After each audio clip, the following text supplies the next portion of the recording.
Эпидемиологическая обстановка остается такой же напряженной. За сутки у нас прибавилось 29 новых случаев, и сегодня общее количество заболевших с начала коронавирусной инфекции 311 у нас по республике. Из этих 29 16 это город Якутск, 12 это вахтовый поселок Дорожников в Сунтарском районе, который у нас находился на карантине. Сейчас очередной забор анализов показал, что на 12 человек еще большее количество заболевших там увеличилось.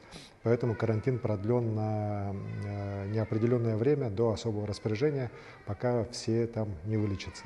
Ну и один случай — это Мегано-Кангаласский улус, это тот же очаг, это семья демобилизованного солдата. По Якутску хочу сказать, что из выявленных 16 новых случаев 7 это случаи, связанные с нашей республиканской офтальмологической больницей. Поэтому здесь мы будем принимать все меры, еще раз говорю, для того, чтобы как можно больше охват сделать по контактам, по родным, близким, всех пациентов, всех медиков, которые работают в этой больнице, для того, чтобы все-таки мы этот очаг в ближайшие дни погасили. У нас уже 56 человек, вот из этих 311 заболевших всего, имеют отношение или к работникам, или к пациентам офтальмологической больницы. Что касается Чаяндинского месторождения, то здесь у нас ситуация полностью под контролем.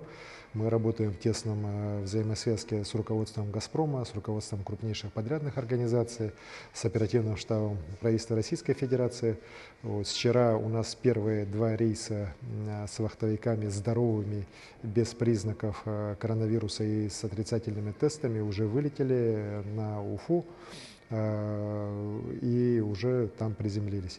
Сегодня еще сейчас уже из аэропорта Талакана тоже будут сделаны 2 рейса, опять же на Башкирию, которая первая согласилась принять своих вахтовиков. Они готовы были принять даже и своих больных сограждан, но было сейчас принято решение, что в первую очередь должны быть отправлены здоровые. По больным количество больных и так далее будет уточняться после тех анализов, которые как раз сейчас, сегодня, вчера проводят с силами СОГАЗа на территории Чаяндинского нефтегазоконденсатного месторождения.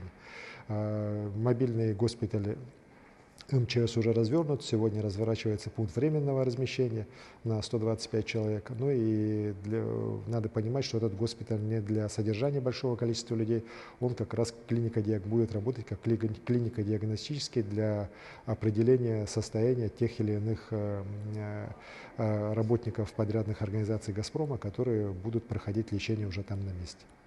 Спасибо.